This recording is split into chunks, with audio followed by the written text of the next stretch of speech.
is that a good portion of the facial features are missing, as well as the lower jaw. So this will be a huge challenge to Robert Lindsay to reconstruct this thing. Robert is an expert on teeth and jaw structure and is now a Hollywood special effects artist. He's really going to have to interpret what was there. Robert's first step is to reconstruct the lower jaw from scratch to give context to the rest of the skull. Next, he needs to attach the tissue depth markers to the skull to determine how thick he should apply the tissue under the skin. Now Robert will attach muscles and sinews to the skull. With all the flesh and the tissue created, he'll be able to fill in the eyes of the model. And lastly, he'll attach skin to give the skull a face.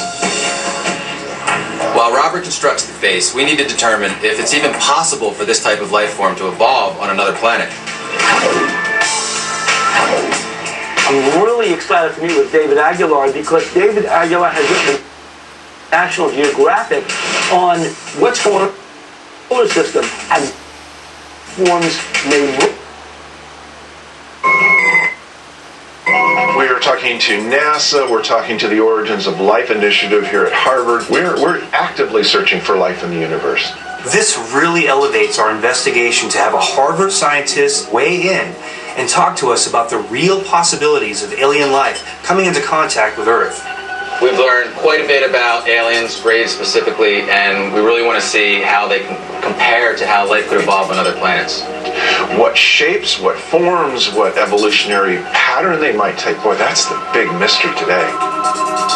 We've investigated the Betty and Barney Hill case, and one of the reasons it's so important is that they claim that when they were abducted, they were actually shown a star map indicating where the gray aliens were from.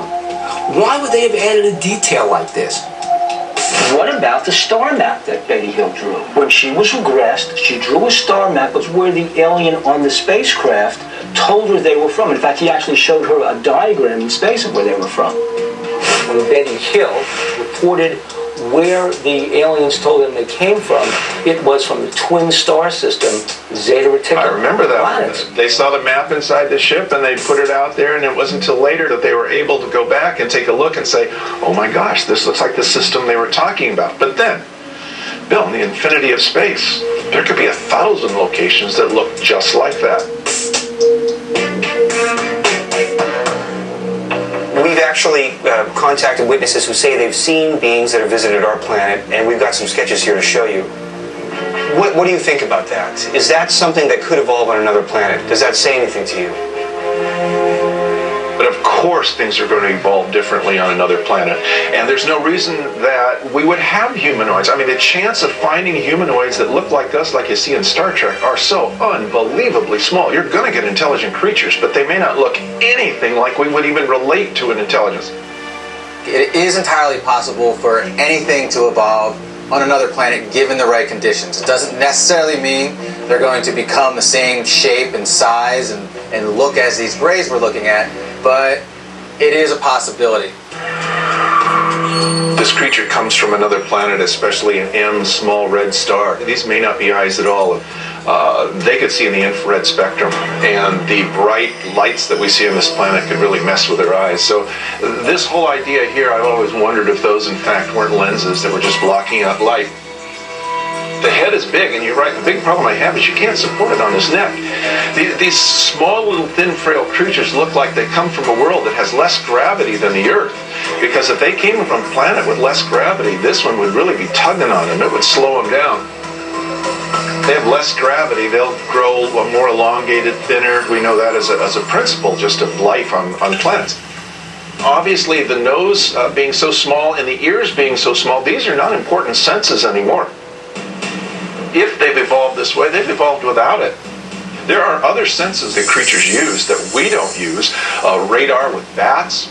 There are fish and the octopi itself that sense its environment up to 90 feet away just by the electromagnetic waves that are around them. I mean, they could certainly have those types of senses. We simply don't know.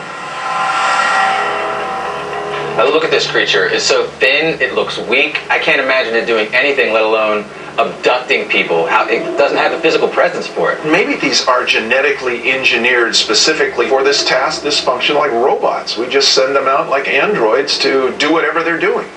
That could explain what we're seeing then. David suggests that the grays could actually be a drone sent long distances to perform specific tasks. This is a story that we've heard from many witnesses, and this is exactly what the Walter Reed Army Hospital autopsy said about the Roswell Gray. There's no telling what could be possible, but since we don't have anything in our hands to look at and compare, I mean, I'd love to bring one of these guys into a real lab and have everybody take a look at it. David, you just said that there's no evidence of extraterrestrial life right now. We think we may have something here. Wait a minute. Guys, what am I looking at? This skull was found in a cave in northern Mexico. It was carbon dated to 900 years ago. Look at the eye sockets. Look at the shape of the head. And look at the neck. I'm curious, any DNA samples from this? The mitochondrial DNA is human. They did the nuclear DNA test and could not sequence the father's DNA from the nucleus of the cell. Are you saying this was a cross with an alien or just a human with a terrible deformity? That's one theory. It's a hybrid. Prove it. We need to see what Robert Lindsay has come up with regarding the Star Child skull. The facial reconstruction that he built may help us verify or disprove the alleged reports of contact with these great beings. Wow, looks like you've really done something to the Star Child skull.